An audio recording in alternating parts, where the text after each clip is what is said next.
Yes. All right, perfect. Okay, so while I was working on my master's degree, one of the things that I focused on when I was writing a research paper was how making content into games actually helps with retention as well as with test scores, right? With assessment. And so when I found out about iCivics, like I mentioned, I thought it was a perfect way to help students learn about the government in various different ways, but more importantly, not only to help them learn about the government, but also to help them remember.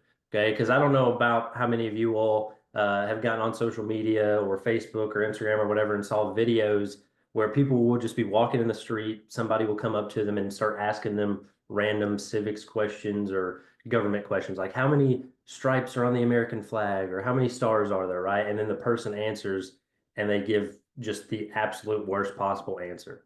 And that's just due to the simple fact that these people, when they were in school, they learned that stuff. But after they left and graduated high school or whatever, that just went to the back of their mind. They never thought about it again. They just don't remember it. Okay. And so with iCivics, it's a good way for the kids to be able to remember some of this stuff while also making it fun. I have a few objectives here. We're going to go through and look at iCivics itself.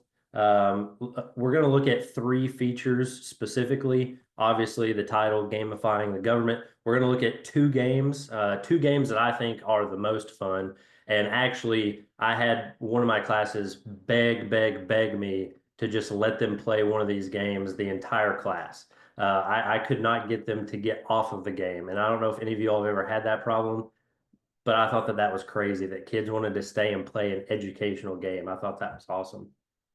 We'll also look at the curriculum because with iCivics, it goes through elementary, middle, and high school ages, and it has a full curriculum with lesson plans and everything. And so we'll look at the curriculum.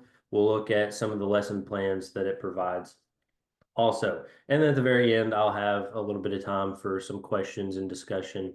I am by no means a full expert on iCivics, but if you have a question, if I don't know the answer, I will definitely be more than happy to figure it out for you. All right, and I'll let you know that later Can I on. ask you a quick question right before you get into that? Yeah. What's your X handle? It is THEE Trevor 8, I think. I'm gonna be honest, there may be an underscore. I Okay, don't oh, it's remember. fine. That gets me pretty I, close. I, I'll, I'll figure that out for you at the very end, and I'll get it. Okay, I'll figure it out. Thank Yeah, you. yeah, of course. All right. So one of the things as I started with was the fact that whenever, especially when we get out of high school, the average person really just does not know, or is it less know, more just doesn't remember. I'll give them the benefit of the doubt. Just doesn't remember a lot of the things that directly impact their everyday life, right? So, I mean, we just had, presidential election. And that's something that is very, very important to our form of government. And not only our form of government, but you and I on a regular basis. And so civics is very important in just the scheme of our country being operational. And so here's just some statistics, some information for you here. I've got the source that I got it from, the Committee for Economic Development, down at the bottom here. So if you're interested, it's a full document. It's got a lot of information. But at the high school level, 13 states across the country do not have civics course requirements, and only 7 states require a full year of civics or government. Now, since we're all from Kentucky, we know that at the high school level, and I don't know the demographic in here, but at the high school level, each student that plans on graduating high school in the state of Kentucky must pass a citizenship test. So it's the test that is given to an individual who's trying to become naturalized. They have to pass that in order to be able to get their standard high school diploma, which I think is awesome. That our Our state government thought that that was necessary because it definitely is. But the catcher here is in the state of Kentucky. As of right now, it's changing this year with this upcoming group. But you have to get a 60% to pass it. It's a 100 question multiple choice test, and you need a 60% to pass it. Now they bumped it up to 70 with this upcoming group that will be taking it. But nonetheless, 70 questions out of 100, that's what you have to get right. And again, we're talking questions like who is the first president of the United States and how many stripes are on the American flag? Where's the Pacific Ocean located? What state's it closest to? Whatever. So these aren't super hard questions, but it's questions that a lot of our students just really don't care about. And so that's kind of my goal here, is to show how we can get them to care, or at least be engaged in this stuff. Another thing, 1 in 6 U.S. adults are unable to name a branch of the government, and only 1 in 20 adults could name the 5 rights protected by the First Amendment. That statement right there, when I read that, it just absolutely blew my mind. That there are some adults in this country that can't name the 3 branches of government. The 3 branches of government that make everything operational, right? So that just knowing that alone makes it very important to understand why learning civics matters. And a lot of this data came from right before COVID-19, and so you can only imagine that after COVID-19, maybe these numbers have probably gone up to some extent, right? All right. So civics in Kentucky, and I kind of mentioned this just a second ago. This is the actual statute here talking about civics and the requirements in Kentucky. So it provides that beginning with the entering 9th grade class of 2025-2026, and this is where I mentioned they've increased that pass percentage here. Each year thereafter, graduation requirements for each student in every public high school in Kentucky, just a standard diploma. So this means everybody's got to do it, right? There has to be some sort of civics requirement of some sort. They all have to pass the test, but not only the test, a lot of schools also have requirements where they have to take a class. At my high school, if you're not taking an AP government and politics class, you're required to just take 1 semester of a civics course in order to graduate. And so that's why there's that kind of A, B section down there. At least 1.5 credit course in the civics, and then the a civics test composed of 100 questions. Okay. So now we'll jump a little bit into civics itself.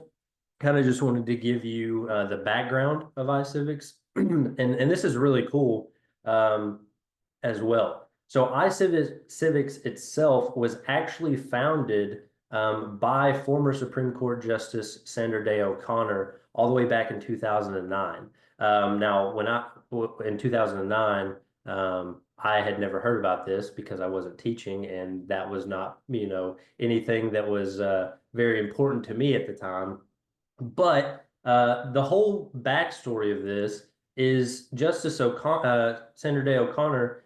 She thought it incredibly, incredibly important to get just young Americans engaged in not only their federal government, but also their state government, and how the use of a website to provide games, because when this website launched, it launched with some games just straight out of the package, pretty much, right?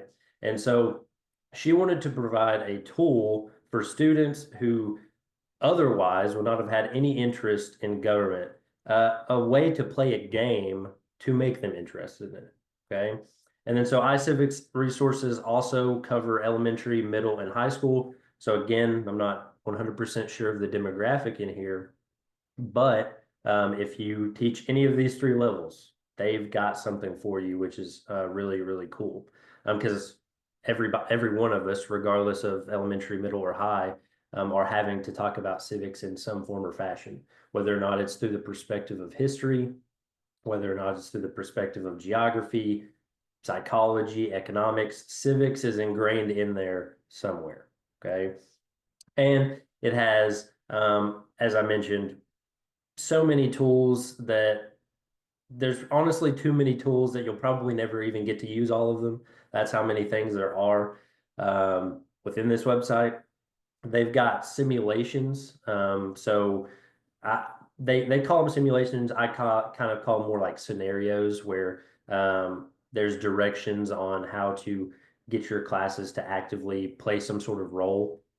Um, there's again class-wide curriculum, lesson plans, games, all kinds of stuff. Okay. And it is again the perfect way, especially if let's say you just went over talking about the executive branch. It is the perfect way to find a game about the executive branch, and I'll show you they have all kinds of them. A perfect way to say, okay, we just talked about this. Now put it into application in a fun way, right? So, one of the things that is really cool about this website is the fact that if you strictly wanted to teach from this website, you could do it and you would be able to cover pretty much everything that you need to know about the United States government. Okay. And that's why that curriculum, that those lesson plans are so cool because it does really give you everything that you need to know. I will say, with the curriculum and the lesson plans that it gives you, they're not necessarily catered to either AP or just regular or regular style classes. It's kind of in that middle ground, right? Where and this is based off of you understanding your own classroom. Do I think that my students would be able to get that just teaching it as is? Do I think I might need to advance it a little bit? Might I need to bring it back just a tad? There's no option to choose your kind of academic level. Yes, you can do elementary, middle, high school, but at that point, that's kind of it. It does have Spanish though, so you can choose Spanish if that's something that you ever will need. Um, so again, we'll look at the scope and sequence, which is basically the curriculum. We'll look at some of these lesson plans here and some of the games as well. All right, so this is where it gets a little interactive because I'm hyping up all of these games and I want you to be able to play the games and also see exactly how, they work. I will kind of preface, and I'll show you all here in a second. Most of these games, they recommend about 15 minutes at least to be able to play and kind of get the full experience. Once you get past that 15-minute mark, you kind of have an idea of exactly what's going on and exactly what the purpose of the game is. And so that's why they kind of put that 15-minute mark there. But some of them recommend even 30 minutes because some of them are can actually be more historical based and tell a story and help you understand some of the things that went into making our government the way it is today. Okay. And so the two games that I want to go over, the first one is known as People's Pie. And this game I play towards the very beginning of the school year, whenever we're talking about just how money works in our government and what that money is even used for. And so I think they did a pretty good job at making a title here. The pie is all of our tax money, and it makes up it makes up our government, what our government spends its money on. And your whole goal within this game is to try to, you're playing as the government. You need to make the people happy and you need to spend the money on things that are actually going to be beneficial for the government in order to make the people happy. And just like real life, if you spend the money the wrong way, the people are not going to be happy. Okay. And then the second game, do I have a right? And this game down here is the game that my kids begged and begged and begged to keep playing and keep playing and keep playing. With Do I Have a Right, you basically play as a law firm whose sole goal is to help people who have constitutional issues. They will come to you and they say, hey, for example, my mom locked me in my room because I backtalked her. Do I have a right to take her to court? And then you have to determine if there was an amendment within any of our 27 amendments that was infringed upon for that person's mother to lock her in her room or him in his room, and would that be cruel and unusual punishment? Would it be, so on and so forth? And then you take it to the court, and then if you got the amendment right, then you win, and then you can keep building your law firm, and more people want to come to you, and you make more money, and so on and so forth. Trying to figure out, watching some of my students play this game and trying to figure out what amendment was what and was a right violated or not. It was very entertaining to say the least. So we'll pause right here. And then what I want you all to do, let me stop sharing because I'll need to, this bar is in my way. I can't click the stop sharing button. That happens sometimes. Look. There we go. I got it. Awesome. So what you'll do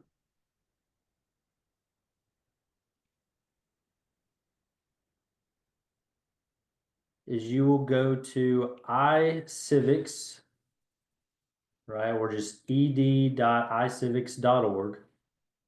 So I'll give everybody time to do that if you'd like. And I'm already logged in, but it's super easy to log in. You can just log in with your Google account, so it's pretty easy.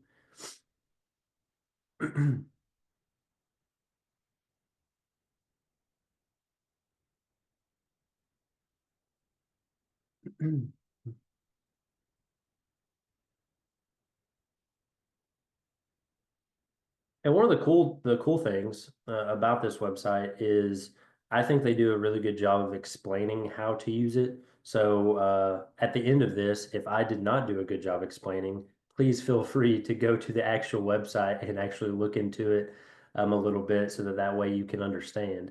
Um, so up here at the top, it just says how to use iCivics, and it'll break it down. It'll, kind of walk you through the scope and sequence, or the curriculum, lessons, games, and all of those things. So I guess a good way to do this is, if you're logged in, just go ahead and maybe give the little thumbs up on your screen there. So that way I can, okay. I want to give everybody time if they want to, so that way I don't move too quickly here.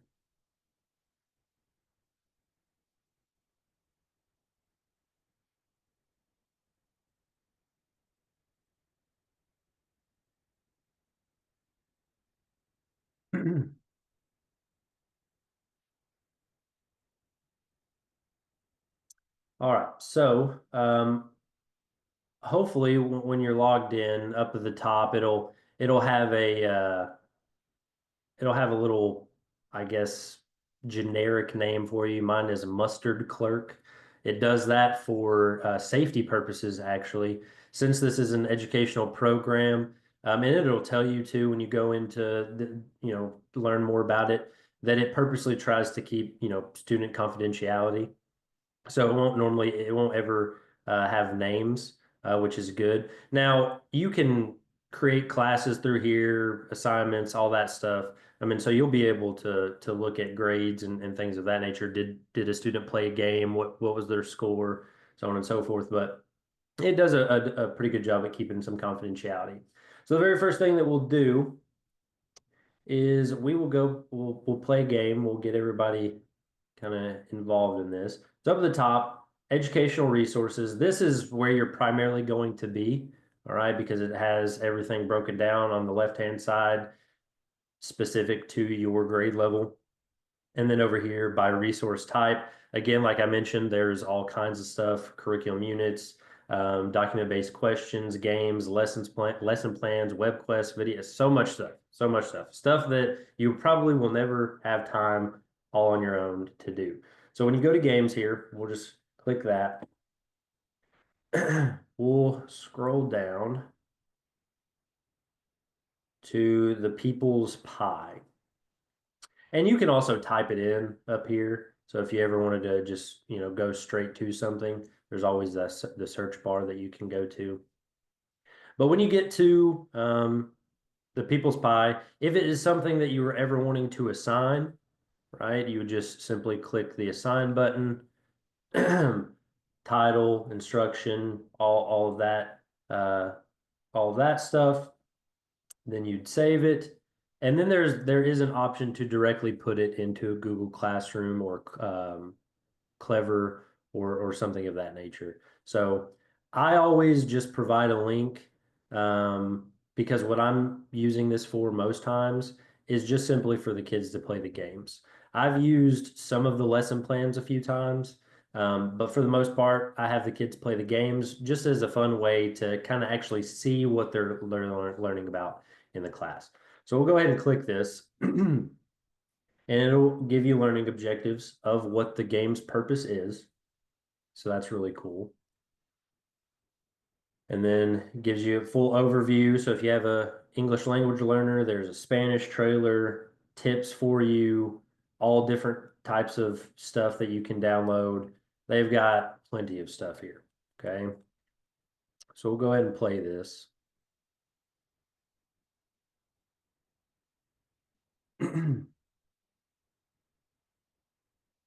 Can everybody see this still now that I've blown it up? Yes. Okay, cool.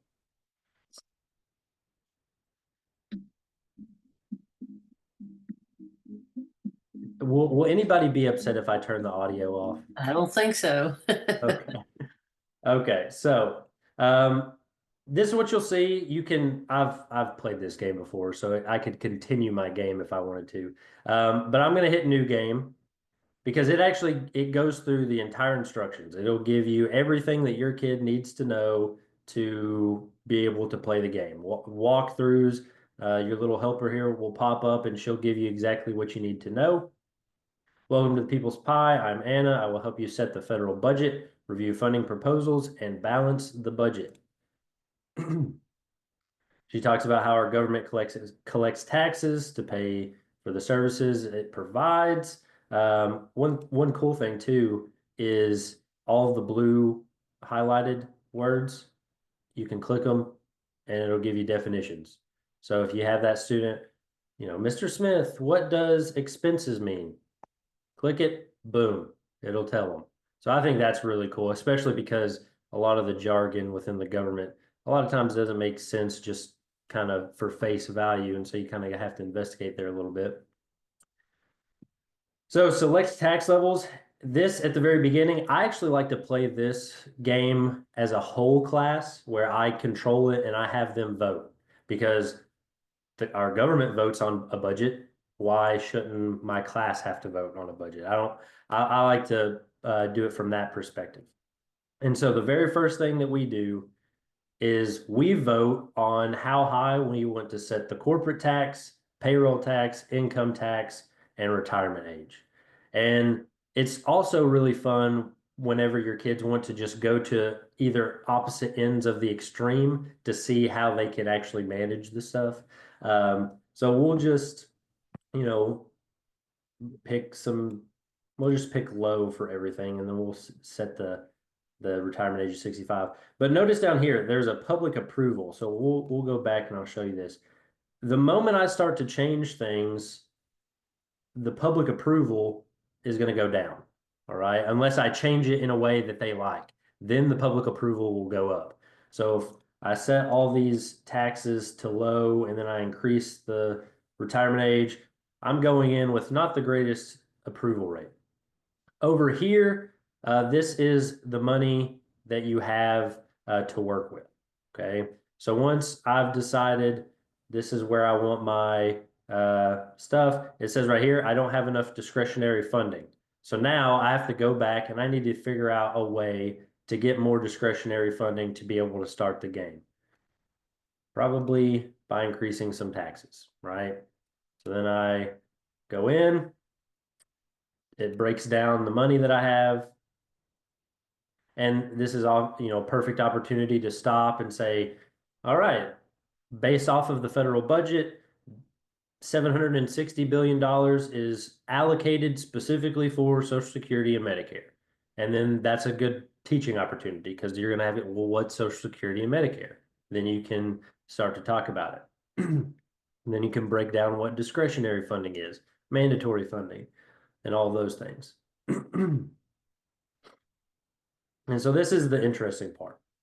So you've got all of these different areas that money needs to go to in some form or fashion. So everyone wants a slice of the pie. Discretionary funding is shared across all government agencies so they can do their work. Where should we start? Well, I like to just go, left to right. So we'll go ahead and start with agriculture and labor. So which proposals are worth funding? Review each set of requests and decide if you want to fund them. So it'll always give you three scenarios. Some of them sound realistic. Some of them sound absolutely absurd. And this is where I give my classes the opportunity. All right. So should we all vote in favor that the government food inspectors have an idea, a swab that changes color if it touches the bacteria in food that has gone bad? This project would help quickly and accurately test food for harmful bacteria. Should we spend $450 million on a swab that tests for bacteria in our food? If my class, the majority says yes, we fund it. If they say no, then we cut it. Right? We'll fund this one. What about the nutrition for women and infants? Department of Agriculture provides nutritional assistance to pregnant women to ensure that their babies are healthy, expand the program to women and infants. I think that's a lot of money, but I think that's going to increase our public approval, so I should probably fund that. Bubble wrap. Many workplaces can be dangerous if you aren't careful. This workplace program provides a 3-inch thick reusable bubble wrap suit for all federal employees. Should we fund bubble wrap suits for federal employees for $6 billion? Probably not. And this is a cool thing too. With certain scenarios like this, if if it's one of those things where it's going to cost a lot and it really doesn't make a whole lot of sense, when you cut it, it will also increase the public approval. So I think this game does a really good job of kind of that line between funding certain things, even though they may cost a lot, is going to increase public approval, whereas cutting things that are completely unnecessary will increase public approval. So then we're going to hit approve, and we should see it went up a little bit, right? For each one. And it'll tell you, did you do a good job funding that or cutting it? It'll give you a little smiley face or an angry face. And so you can just go through, and there's 3 years of this. And by 3 years, I mean there's 3 rounds. And so with each round, your goal is I need to try to bring that public approval up as much as possible, right? And you can skip around if you don't want to look at the military right now, you can go all the way to the transportation and housing and focus on that, right? So I'm going to go ahead and exit this, and I want to show you the other one really quickly. If you want to keep playing this, no harm, no foul. I know it gets interesting when you start getting into, and some of them are so funny. You'd be like, should we fund regular trips to the moon to establish a colony and blah, blah, blah. Some of them are really funny. All right. So now we'll go to do I have a right? And if you'd like to go to this one too, so do I have a right? It's just if you go back to that games page, it's just a few more down.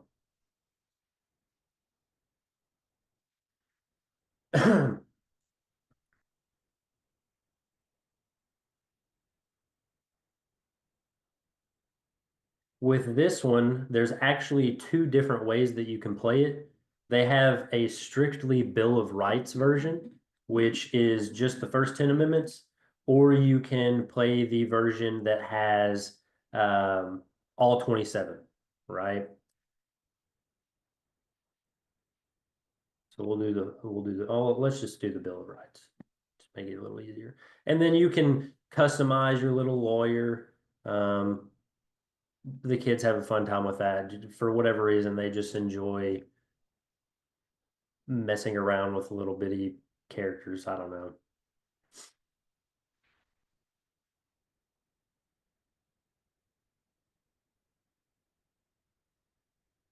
And then at the very beginning, once you've created your little, because you're actually the law firm owner, you're not the lawyer itself. You hire lawyers, and then whenever people come to you, you take them to the lawyer that you have at your law firm.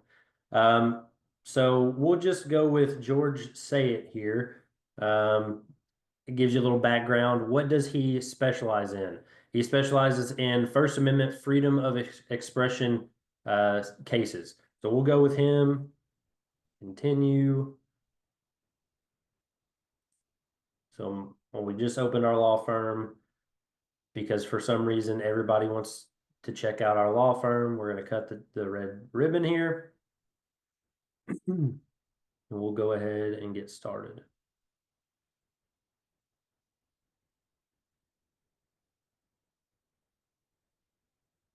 All right. So again, every game is going to start with directions so that way, one, you know how to play it, and two, it makes it super easy for your students who are learning the process as well. For the sake of time, I'll just kind of walk us through it here really quickly so that way we can continue on. But basically, you just have to wait until somebody walks in.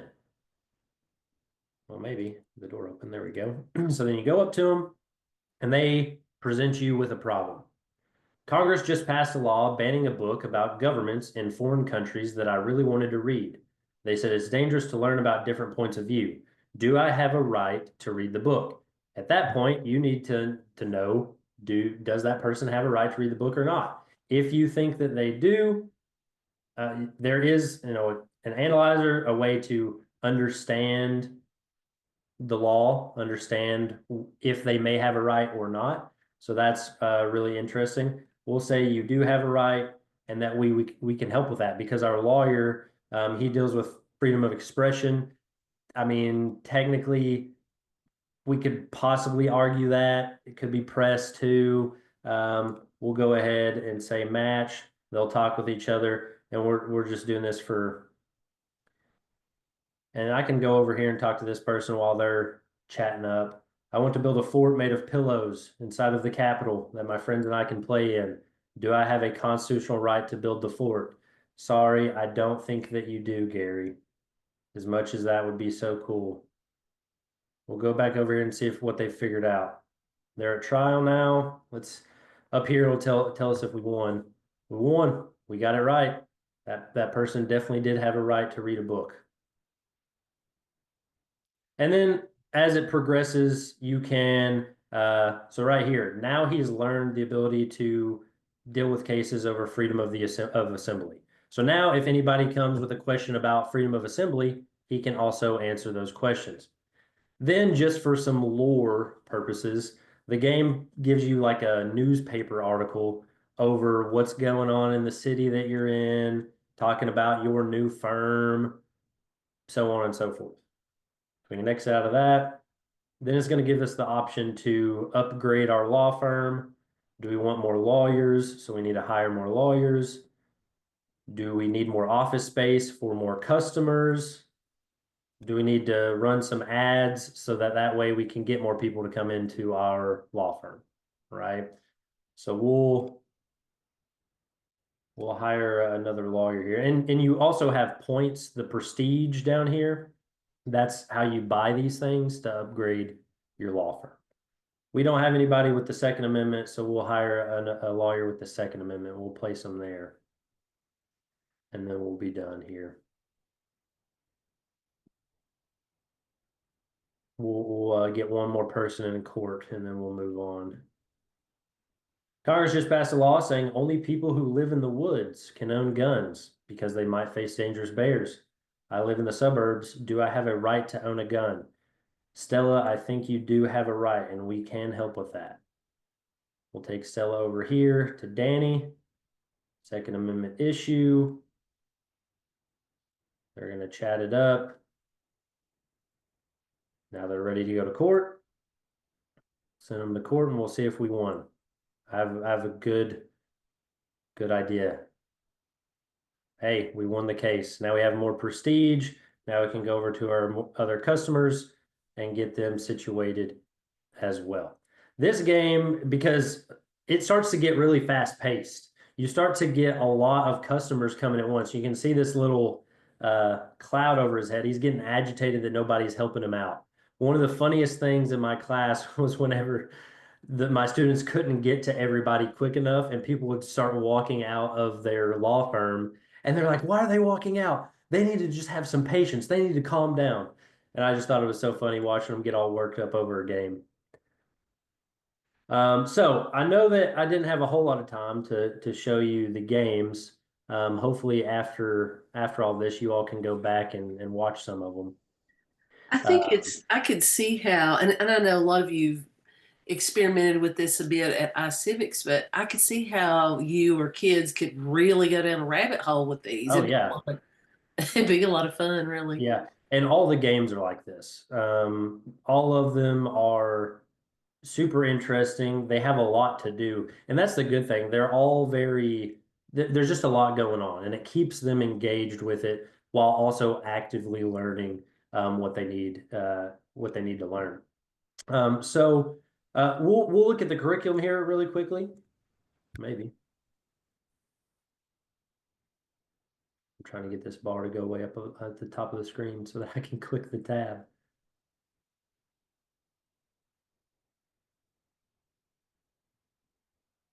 All right.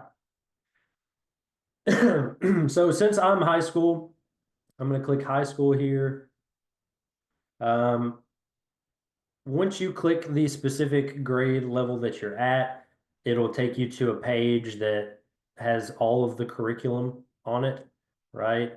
So for right now, we'll just click the Constitution.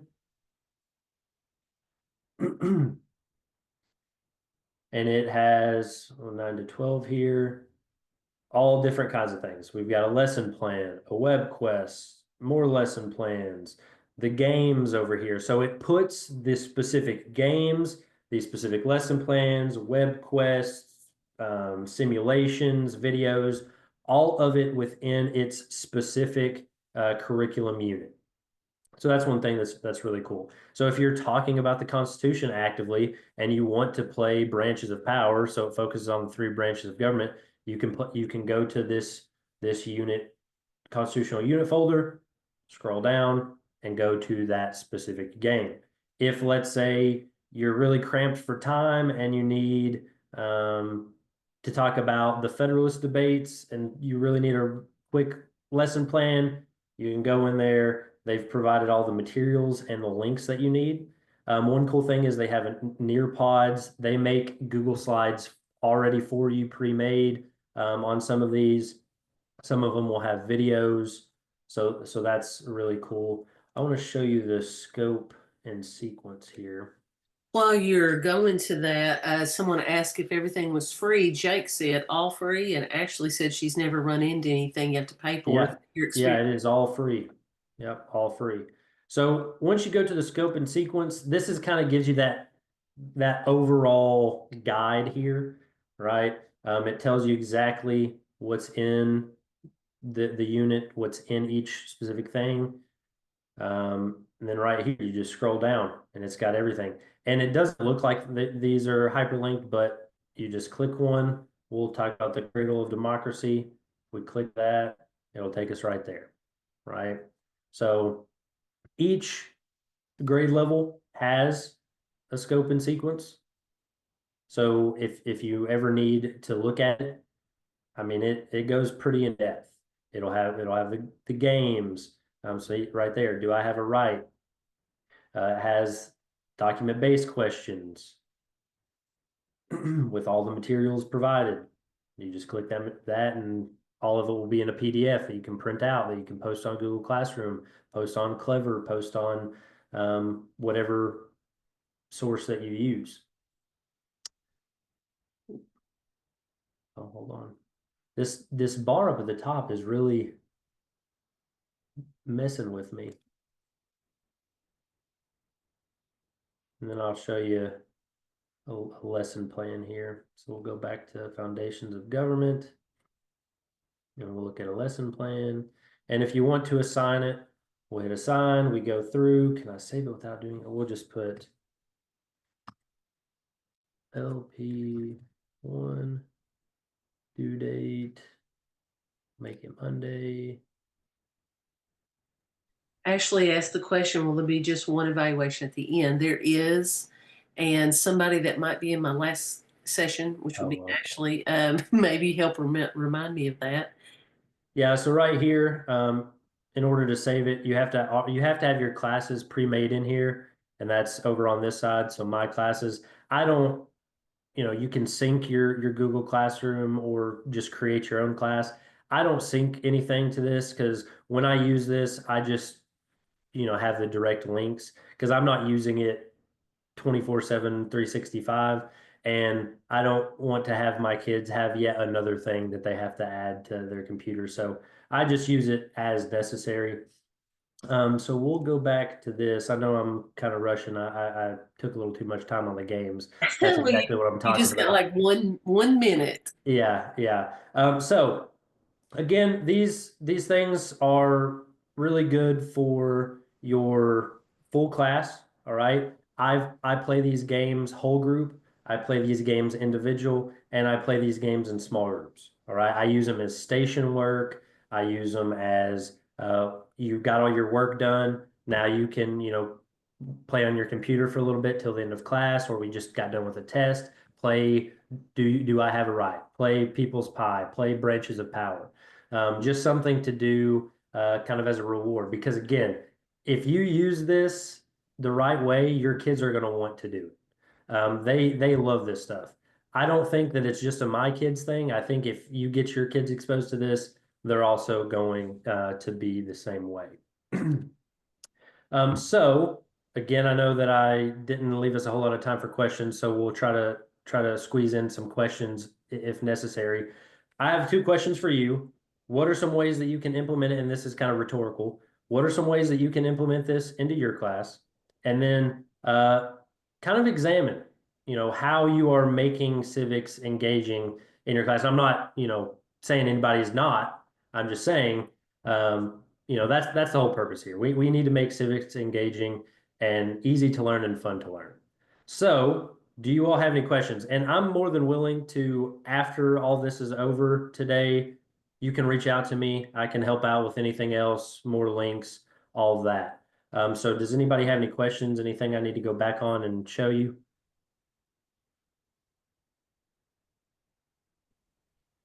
I don't mean to hold up, but I do have one quick Yeah, question.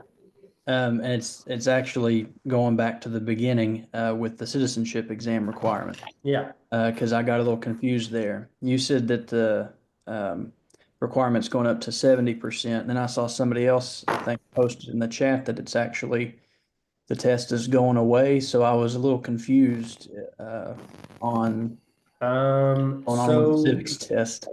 yeah, so this the test itself is going away. That was me. I'm sorry. My husband's a back, and he said after this year it's no longer being required for graduation. This is the last year that it will be required. It's not going away, but it's the last year it will be Yeah, okay, required. I got you. Yeah, so what I've got here on this slide, this is direct from, Kentucky Department of Education's website. I literally just took what it says there. So I guess from my understanding, it has been required. I was under the interpretation, and my curriculum coach at school, a couple of my principals, and our district as well shared with me that I thought it was still required, but that the percentage, the pass percentage was going up to 70. That could be that the pass percentage is going up to 70, but it may no longer be required. So you may be right, Josh. You may be right. It may just now be where at least a school has to provide at least half a credit course for it in order for it to count.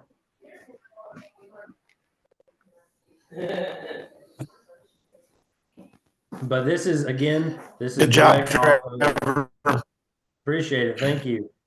Yeah, excellent job, Trevor. We appreciate you doing that. If people want, I know some of you use iCivics already. If someone's interested in hearing more directly from iCivics, reach out to me. I can get them to do a session for us too.